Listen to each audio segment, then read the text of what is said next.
Well, good evening. It's Monday. Water. Cheers. Stay hydrated.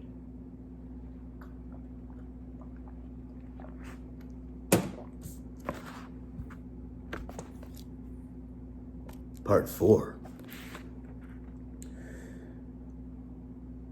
Where we left off. To relax, as it were, in the womb of the desert sun. Just roll back the roof and screw it on. Grease the face with white tanning butter and move out with the music at top volume and at least a pint of ether. Getting hold of the drugs had been no problem, but the car and the tape recorder were not easy things to round up at 6:30 on a Friday afternoon in Hollywood. I already had one car, but it was far too small and slow for desert work. We went to a Polynesian bar where my attorney made 17 calls before locating a convertible with adequate horsepower and proper coloring. "Hang on to it," I heard him say into the phone. "We'll be over to make the trade in 30 minutes. Then after a pause, he began shouting, "What? Of course the gentleman has a major credit card. Do you realize who the fuck you're talking to?"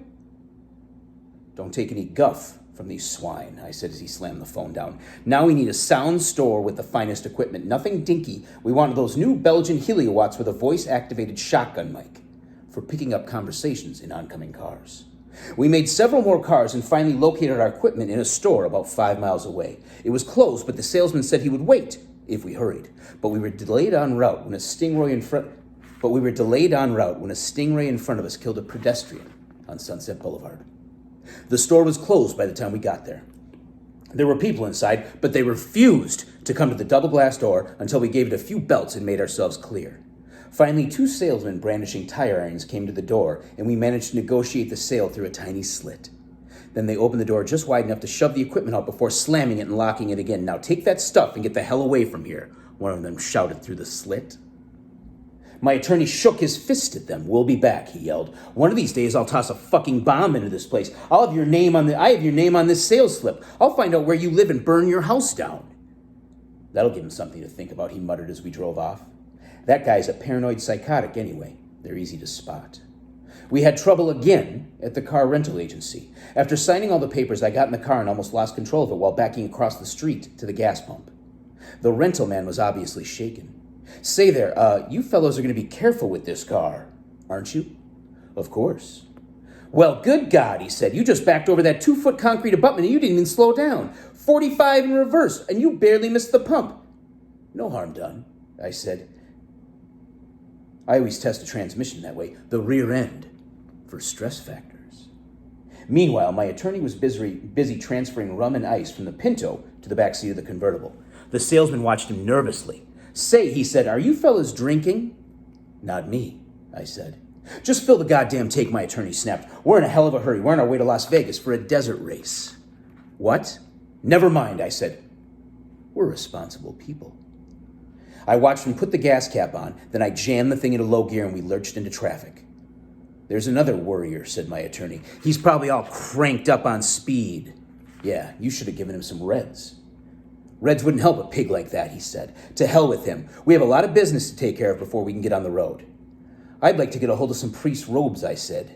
"They might come handy in Las Vegas." But there were no costume stores open, and we weren't up to burglarizing a church. "Why bother?" said my attorney. "And you have to remember that a lot of cops are good, vicious Catholics. Can you imagine what those bastards would do to us if we got all busted, all drugged up and drunk and stolen vestments? Jesus, they'd castrate us." "You're right," I said. "And for Christ's sake, don't smoke that pipe at stoplights. Keep in mind that we're exposed." He nodded. "We need a big hookah. Keep it down here on the seat, out of sight. If anybody sees us, they'll think we're using oxygen." We spent the rest of the night rounding up materials and packing the car. Then we ate the mescaline and went swimming in the ocean. Somewhere around dawn, we had breakfast in a Malibu coffee shop, then drove very carefully across town and plunged onto the smog-shrouded Pasadena freeway, heading east. Strange medicine on the desert. A crisis of confidence. I'm still vaguely haunted by our hitchhiker's remark about how he'd never rode in a convertible before. Here's this poor geek living in a world of convertibles zipping past him on the highways all the time, and he's never even ridden in one. It made me feel like King Farouk. I was tempted to have my attorney pull into the next airport and arrange some kind of simple common law contract whereby we could just give the car to the unfortunate bastard. Just say, here, sign this and the car's yours.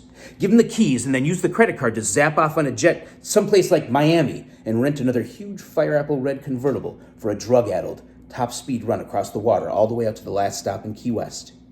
And then trade off the car for a boat. Keep moving.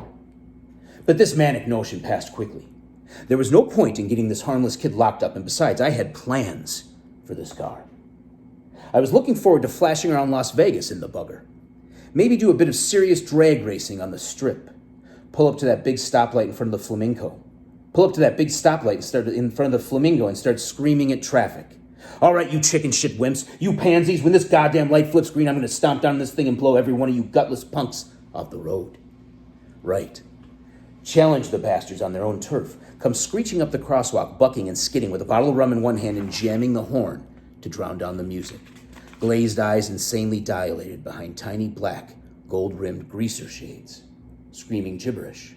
A genuinely dangerous drunk, reeking of ether and terminal psychosis, revving the engine up to a terrible high-pitched chattering whine, waiting for the light to change. How often does a chance like that come around to jangle the bastards right down to the core of their spleens? Old elephants limp off to the hills to die. Old Americans go out to the highway and drive themselves to death with huge cars.